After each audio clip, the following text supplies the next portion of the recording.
Hi Bigg Boss season 7 Animol കാണിച്ച ഒരു mistake.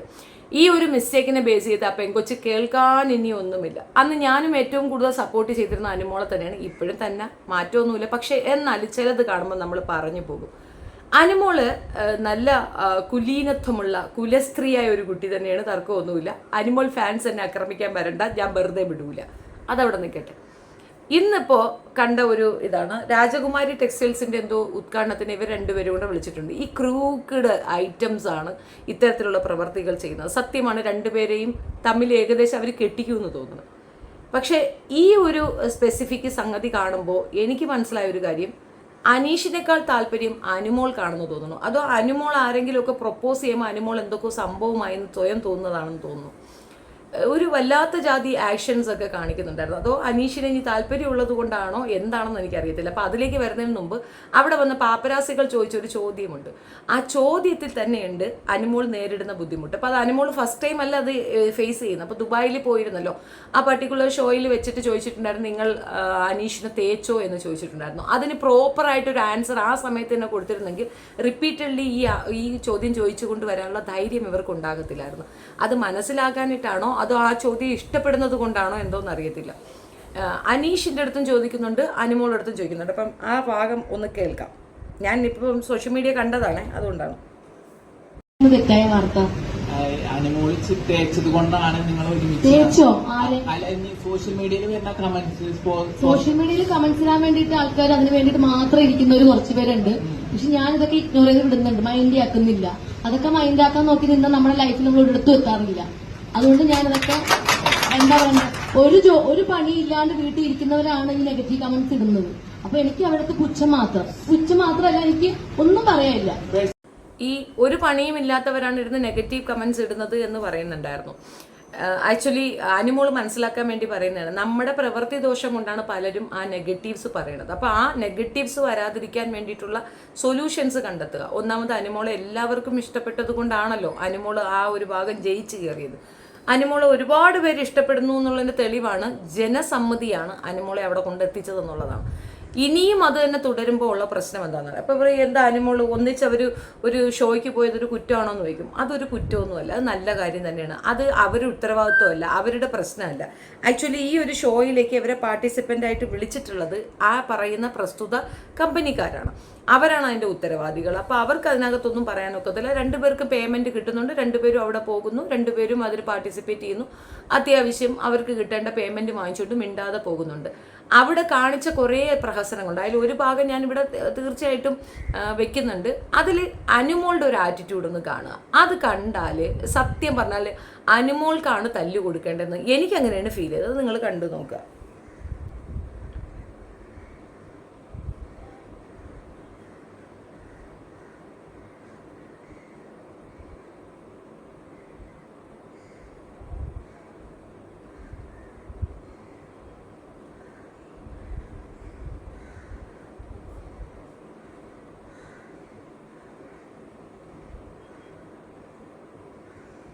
ഇതിനകത്ത് ആ കാണിക്കുന്ന ആക്ഷൻ്റെ ആവശ്യം എന്താണ് അനുമോള്? എന്തിനാണ് അത്തരത്തിലൊരു ആക്ഷൻ? ക്യൂട്ട്നെസ് ഓവർലോഡായിട്ട് വാരി അങ്ങോട്ട് വിതറുന്നതായിട്ടാണ് തോന്നുന്നത്. സത്യത്തിൽ ഇത് കാണുന്ന ഒരു തേർഡ് പേഴ്സൺ, ഇപ്പം ഞാൻ അനുമോൾക്ക് എഗൻസ്റ്റ് അല്ല, എനിക്ക് അനുമോളെ ഇഷ്ടമാണ്. പക്ഷേ ഈ ഒരു ആറ്റിറ്റ്യൂഡാണ് സത്യത്തിൽ അനുമോൾ ഇത്രത്തോളം എയറിലായത്. ആ ഒരു ഷോയ്ക്കകത്തും ഇതുപോലത്തെ കാര്യങ്ങൾ കാണിച്ചിരുന്നു. അന്നത് തമാശയായിട്ട് തന്നെയാണ് നമ്മളൊക്കെ കാൽക്കുലേറ്റ് ചെയ്തത്. പക്ഷെ അതിനുശേഷമുള്ള അനുമോളുടെ കുറേയധികം ആറ്റിറ്റ്യൂഡ്, ഇപ്പോൾ മോഹൻലാൽ വന്ന സമയത്ത് ഒരു ചോദ്യം ചോദിക്കുന്നുണ്ടല്ലോ, കട്ടാറായിട്ട് പറയേണ്ട ഒരു കാര്യമാണ്, എനിക്ക് ഇങ്ങനെ ഒരു കാര്യം സംസാരിക്കുന്നത് താല്പര്യമില്ല. അതിനകത്ത് കിടന്ന് കൊഞ്ചി കുഴഞ്ഞ് ആ ഒരു എന്താ പറയുക, ഓവർലോഡായിട്ട് കൂട്ടിനെസ് വാരി വെതറി അതിൻ്റെ ആവശ്യം എന്താണ്? അതുകൊണ്ടാണ് ഇത്തരത്തിലുള്ള നെഗറ്റീവ്സ് കേൾക്കേണ്ടി വരുന്നതെന്നുള്ളതാണ് വാസ്തവം. അത് ആർക്കും ജോലി ഇല്ലാതിരുന്നുകൊണ്ട് പറയുന്നതാണെന്നുള്ള ആ വർത്തമാനം വേണ്ട. അനുമോളെ സപ്പോർട്ട് ചെയ്തവർക്കൊക്കെ ജോലി ഉണ്ടായിരുന്നോ? അവർക്കൊക്കെ ജോലി ഉണ്ടായിരുന്നോ? എന്തിനാണ് ആ നെഗറ്റീവ് അങ്ങനെ ഇരുന്നുകൊണ്ട് എഴുന്നള്ളിച്ച് പറയുന്നത്? എന്തടിസ്ഥാനത്തിലാണ്? ഈ ഷോയ്ക്കകത്ത് ഉടനീളം പിന്നെ അതേപോലെ അനീഷ് കുറച്ച് ഓവർ ആകുന്നുണ്ട്. പക്ഷെ അനീഷ് ഒരിടത്ത് ഒരു പോർഷനിൽ അനീഷ് കൃത്യമായി പറയുന്നുണ്ട്, ഞാൻ ആ വിഷയം അവിടെ ലൈൻ കട്ടാണ്, എനിക്ക് താല്പര്യമില്ല, മുൻപോട്ട് പോകാൻ താല്പര്യമില്ല, അതുകൊണ്ട് ഇനി ആ വിഷയം സംസാരിക്കരുതെന്ന് വളരെ ബോൾഡായിട്ട് അനീഷ് പറയുന്നുണ്ട്. ആൻഡ് പൊളൈറ്റായിട്ട് പുള്ളി ആ വിഷയം ഹാൻഡിൽ ചെയ്യുന്നുണ്ട്. അയാൾ ഫേക്ക് ആയിരിക്കാം, അതല്ല എന്ന് പറയുന്നില്ല. പക്ഷേ ഈ ഒരു സിറ്റുവേഷനിലൊക്കെ അയാൾ നന്നായിട്ട് കൈകാര്യം ചെയ്യുന്നു. പിന്നെ ഒരു വിഷയമുണ്ടായിരുന്നു, ഇവരുടെ ഡ്രസ്സ് എടുക്കുന്ന സെലക്ഷൻ ചെയ്യുന്ന സ്ഥലത്തേക്ക് വന്നിട്ട് അനുമോളെടുത്ത് എൻ്റെ ഭാവി വധുവിന് വേണ്ടിയിട്ട് ഒരു ഡ്രസ്സ് സെലക്ട് ചെയ്ത് തരാമോ എന്ന് ചോദിക്കുന്നു. അതും ഓവറാണ്. അതെന്തിനാണ് അയാൾ അങ്ങനെ ചെയ്തതെന്ന് മനസ്സിലാകുന്നില്ല. അയാൾക്കും താല്പര്യം ഉണ്ടെന്ന് അത് കണ്ടാൽ നമുക്ക് തോന്നും. സോ നമ്മൾ പ്രേക്ഷകരായിട്ടിരിക്കുന്നവർക്കൊക്കെ ഒരു കൺഫ്യൂഷൻ ഉണ്ടാക്കുക എന്നുള്ളതാണ് രണ്ടുപേരുടെ ഉദ്ദേശ ലക്ഷ്യം തോന്നുന്നു. പക്ഷെ പക്ക ബോറാണ്, രണ്ടുപേരും കാണിക്കുന്നത് ബോറാണെന്ന് ഞാൻ പറയുള്ളൂ. ഒത്തിരി കമൻസ് ഒക്കെ ഞാൻ കണ്ടിരുന്നു. അതിൻ്റെ അകത്ത് കമൻസ് ഒക്കെ വായിച്ചാൽ ഇഷ്ടമാതിരി കമൻസ് ഉണ്ട്. അതിൽ ഈ സോങ്സ് ആഡ് ചെയ്തിരിക്കുന്ന സോങ് തന്നെ പ്രണയഗാനങ്ങളാണ് ഇതിനകത്ത് കുത്തിക്കയറ്റി വെച്ചിരിക്കുന്നത്.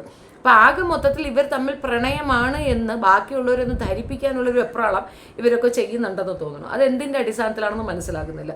അനുമോൾക്ക് ഈ പറയുന്ന അനീഷുമായിട്ട് പൊരുത്തപ്പെട്ടു പോകാൻ വളരെ ബുദ്ധിമുട്ടായിരിക്കുന്നു. അവരുടെ ക്യാരക്ടർ രണ്ടും ബിഗ് ബോസിൽ കണ്ടതിൽ വെച്ചിട്ടുള്ള കാര്യമാണ് പറയുന്നത്. പുറത്ത് അവരുടെ ക്യാരക്ടർ എന്താണെന്ന് നമുക്കറിയത്തില്ല. പക്ഷെ അതിനകത്ത് ഇവർ ജീവിക്കുമായിരുന്നല്ലോ. അപ്പം നമുക്ക് ഏകദേശം രണ്ടുപേരുടെ ഒരു സ്വഭാവം മനസ്സിലാക്കാം. അനീഷ് വളരെ ഒരു പർട്ടിക്കുലർ ഈ സംഗതിയിൽ കൂടെ ജീവിക്കുന്ന മനുഷ്യനാണ്. അയാൾക്ക് അതിൽ നിന്ന്, അതായത് അയാളുടെ ചെയർ പോലും ഒന്ന് നീക്കിയിടുന്നതിനോട് അയാൾക്ക് പൊരുത്തമില്ല. അപ്പോൾ അത്തരത്തിലൊരു പ്രത്യേക മാനസികാവസ്ഥയിൽ ജീവിക്കുന്ന വ്യക്തിയാണ് അനീഷ്. അങ്ങനെയുള്ള ഒരു വ്യക്തിക്കൊപ്പം വളരെ ഫ്രണ്ട്ലി ആയി എല്ലാവരുമായിട്ട് ഭയങ്കര ഇതായിട്ട് ജീവിക്കുന്ന അനുമോൾക്ക് അഡ്ജസ്റ്റ് ചെയ്ത് പോകാൻ ബുദ്ധിമുട്ടായിരിക്കും. അനീഷിന് അനുമോളുടെ അട്രാക്ഷൻ തോന്നാനുള്ള കാരണം അനീഷ് ആഗ്രഹിക്കുന്ന തരത്തിലുള്ള ഒരു കെയറിങ് അത് അനുമോളിൽ നിന്നുണ്ട്. മേക്കപ്പ് ഇട്ട് കൊടുക്കുന്നു, ഫുഡ് കൊണ്ട് കൊടുക്കുന്നു, ചായ കൊണ്ട് കൊടുക്കുന്നു. സെർവിങ് മെൻറ്റാലിറ്റി ഉള്ള ഒരു പെണ്ണിനെയാണ് അനീഷ് ആഗ്രഹിക്കുന്നത്. അനുമോളും ആ രീതിയിലുള്ള ഒരു പെണ്ണ് തന്നെയാണ്. സെർവിങ് മെൻറ്റാലിറ്റിനെ മീൻസ് എല്ലാവർക്കും ഫുഡ് കൊടുക്കണം, എല്ലാവരും കെയർ ചെയ്യണം, ആ ഒരു മെൻറ്റാലിറ്റി ഉള്ള കുട്ടി തന്നെയാണ്. പക്ഷെ ഫാമിലി ഓറിയൻറ്റഡ് ആയതുകൊണ്ട് തന്നെ വിവാഹം കഴിഞ്ഞാൽ അനീഷിൻ്റെ കൂടെ പോയി നിൽക്കുക എന്നുള്ളത് വലിയൊരു യുദ്ധമായിരിക്കും അവൾക്ക്. അത് മാത്രമല്ല അവളുടെ ഫാമിലിയെ കൺസേൺ ചെയ്ത് നിൽക്കുകയാണ്. കുറച്ച് ഓവറുമാണ് ആ ഒരു കൺസേൺ. അതിൽ കൂടെ അവർക്ക് ഒരുപാട് പ്രശ്നങ്ങൾ ഭാവിയിൽ വരാനും ചാൻസ് ഉണ്ട്. പിന്നെ രണ്ടുപേരും ഒന്നിക്കുന്നതിനോട് എനിക്ക് വലിയ യോജിപ്പൊന്നുമില്ല. പക്ഷെ കണ്ടപ്പോൾ പറയണമെന്ന് തോന്നിയാണ്. അനുമോൾ ഇനിയെങ്കിലും ഇത് ശ്രദ്ധിച്ചില്ലെങ്കിൽ ഇനിയും ഫ്യൂച്ചറിൽ ഒരുപാട് പേര് ഇതെടുത്ത് വെച്ച് പറയാൻ ചാൻസ് ഉണ്ടെന്നാണ് എനിക്ക് തോന്നിയിട്ടുള്ളത്. ഒരു ഒളിഞ്ഞു നോട്ടവും ഒരു കൊഞ്ഞലും നമുക്ക് ക്യൂട്ട്നെസ് ഒക്കെ നല്ലതാണ്, അതൊക്കെ നമ്മുടെ വീട്ടിൽ കാണിക്കുക. അല്ലാണ്ട് ഇങ്ങനെ ഒരു പബ്ലിക് സ്പേസിൽ പ്രത്യേകിച്ച് ഇങ്ങനെ ഒരു അലിഗേഷൻ നിൽക്കുന്ന ഒരു അവസ്ഥയിൽ ഇതൊക്കെ കാണിച്ചിട്ട് പിന്നെ എന്നെ അവർ പറയണു, എന്നെ ഇവർ പറയണു, അവർക്ക് പണിയില്ലാത്തതുകൊണ്ട് പറയണമെന്ന് പറഞ്ഞിട്ടൊന്നും ഒരു കാര്യമില്ല. നമ്മൾ സപ്പോർട്ടേഴ്സ് ആണെങ്കിൽ പോലും നമുക്ക് ഇതിനകത്ത് മറുപടി കൊടുക്കാനും ഉണ്ടാകത്തില്ല. ഇതൊക്കെ കണ്ടിട്ട് നിങ്ങൾക്കൊന്നും തോന്നിയില്ലേ എന്ന് ചോദിച്ചാൽ ഒന്നും പറയാനില്ല. ഞാൻ സത്യത്തിൽ ഈ വീഡിയോ ചെയ്യാനുള്ള കാരണം തന്നെ അനുമോളെ ഓവറായിട്ട് ഞാൻ സപ്പോർട്ട് ചെയ്തതിൻ്റെ പേരിൽ എനിക്ക് ഇൻബോക്സിൽ ഒരാൾ കൊണ്ടുവന്നിട്ടിട്ട് ചേച്ചി ഇതിൻ്റെ അഭിപ്രായം ഒന്ന് പറയാമോ എന്ന് ചോദിച്ചത് കൊണ്ടാണ്. അത് അവർക്ക് അവൾ കാണിച്ച ഗോഷ്ഠിയോടുള്ള വെറുപ്പ് തന്നെയാണ്. അതേപോലെ തന്നെയാണ് ബിഗ് ബോസിനകത്തും അവൾ കുറേ ഗോഷ്ഠികൾ കാണിക്കാൻ പോയിട്ടാണ് അതിന് ഒരു ഇതായിട്ടാണ് അനീഷ് അങ്ങനെ ഒരു ആറ്റിറ്റ്യൂഡ് കാണിച്ചത്. കാണാൻ ചന്തമുള്ള കുട്ടിയല്ലേ, എല്ലാവരും കെയർ ചെയ്യുന്ന ഒരു കുട്ടിയല്ലേ, എല്ലാവരാലും ആക്രമിക്കപ്പെടുന്ന ഒരു കുട്ടിയല്ലേ, ഇഷ്ടം സ്വാഭാവികമായി തോന്നും. അയാളുടെ ഇഷ്ടം തോന്നൽ ഒരു തെറ്റാണെന്നൊന്നും ഞാൻ പറയുന്നില്ല, പറഞ്ഞ സമയം മോശമാണെന്നേ ഉള്ളൂ. പക്ഷെ അയാൾ ആ ഒരു കാര്യം പറഞ്ഞു, അതോടെ ഡ്രോപ്പ് ചെയ്തതാണ് അയാൾക്ക് നഷ്ടം വന്നത്. ഒരു പക്ഷെ അയാൾ കുറച്ചുകൂടെ ഓവറായിട്ട് പുള്ളിക്കാരത്തിയെ ഒന്ന് സംരക്ഷിക്കാനോ മറ്റോ ഒക്കെ ശ്രമിച്ചിട്ടുണ്ടാകുമായിരുന്നെങ്കിൽ അയാൾ തന്നെയായിരുന്നു വിന്നർ ആകേണ്ടിയിരുന്നതാണ്. അത്രയ്ക്ക് അയാൾക്ക് ഫോളോവേഴ്സ് ഉണ്ടായിരുന്നു, അയാളെ ഇഷ്ടപ്പെടുന്ന ഒരുപാട് പേര് ഉണ്ടായിരുന്നു എന്നുള്ളതാണ് വസ്തുത. ഏതായാലും അതിൽ നിന്ന് മാറി കിട്ടിയത് നല്ലതായി. പിന്നീടാണല്ലോ നമ്മൾ അയാൾ സ്ത്രീവിരുദ്ധനാണെന്നും മറ്റുമൊക്കെ മനസ്സിലായത്. ജീവിത സാഹചര്യം കൊണ്ടായിരിക്കും ഓരോരുത്തർക്ക് അങ്ങനെയൊക്കെ ചിന്തിക്കേണ്ടി വരുന്നതെന്നുള്ളതാണ്. കറക്റ്റായിട്ട് പറഞ്ഞു കഴിഞ്ഞാൽ യൂഷ്വലി ഈ ബിഗ് ബോസിൽ ജയിച്ചു വരുന്നവർ മിക്കവാറും സ്ത്രീവിരുദ്ധന്മാർക്കാണ് അവിടെ പ്രിയോറിറ്റി കൊടുക്കുന്നത്. രഞ്ജിത്ത്, സാബു, ഇവരൊക്കെ സ്ത്രീവിരുദ്ധത ഏറ്റവും കൂടുതൽ മുന്നോട്ട് വയ്ക്കുന്നതാണ്. ഏറ്റവും വലിയ ഉദാഹരണം അഖിൽ മാരാരാണ്. സ്ത്രീകളെ അടച്ചാക്ഷേപിക്കുക, തുണി പൊക്കി മാരാരാണ് അവൻ. അപ്പോൾ അയാളെ ജയിപ്പിക്കുന്ന ഒരു ലെവലുണ്ട് അവർക്ക്. അപ്പോൾ അതുപോലെ ആയിരിക്കുമെന്നാണ് ഞാൻ വിചാരിച്ചത്. അപ്പോൾ എനിക്ക് ഭയങ്കര സങ്കടം ഉണ്ടായിരുന്നു. ഷാനവാസ് ജയിക്കണം അല്ലെങ്കിൽ നിവിൻ ജയിക്കണം എന്നൊക്കെ ആയിരുന്നു എൻ്റെ ഏറ്റവും വലിയ ആഗ്രഹം. പിന്നെ ലാസ്റ്റ് മിനിറ്റിൽ ഈ റീ എൻട്രിക്ക് ശേഷം പൂർണ്ണമായി അനുമോൾ ജയിക്കണമെന്ന് ആത്മാർത്ഥമായി ആഗ്രഹിച്ചിട്ടുണ്ട്, പ്രാർത്ഥിച്ചിട്ടുണ്ടായിരുന്നു. ഏതായാലും ജയമൊക്കെ കൊള്ളാം. ഇനി തുടർന്ന് ഇതുപോലുള്ള ട്രാപ്പുകൾ വരാൻ ചാൻസ് ഉണ്ട്. അങ്ങനെ ഒരു പേര് കേൾക്കാൻ താല്പര്യമില്ല എന്നുണ്ടെങ്കിൽ അത് വളരെ ഓപ്പണായിട്ട് പറയുക മാത്രമല്ല ശരിക്കും ആറ്റിറ്റ്യൂഡിലും അത് വരുത്തുക. സേ ഹായ് ബൈ ആ ഒരു ലെവലിൽ വെക്കുക എന്നതിനപ്പുറം അയാളെ കാണുമ്പോൾ ഒരു കുണുക്കോ അയാളെ കാണുമ്പോൾ ഒരു കുഴയിലും ഇത് എല്ലാവരും കണ്ടുകൊണ്ടിരിക്കുന്നതാണെന്ന് മനസ്സിലാക്കുക. അപ്പോൾ അവർക്കും അതിൻ്റെതായ അഭിപ്രായങ്ങൾ പറയാനുണ്ടാകും എന്നുള്ളതൊരു തിരിച്ചറിവാണ്. സോ നിങ്ങളുടെ അഭിപ്രായം കമൻറ്റ് രേഖപ്പെടുത്തുക. വീഡിയോ ഇഷ്ടപ്പെട്ട like, share and subscribe my channel. Thank you.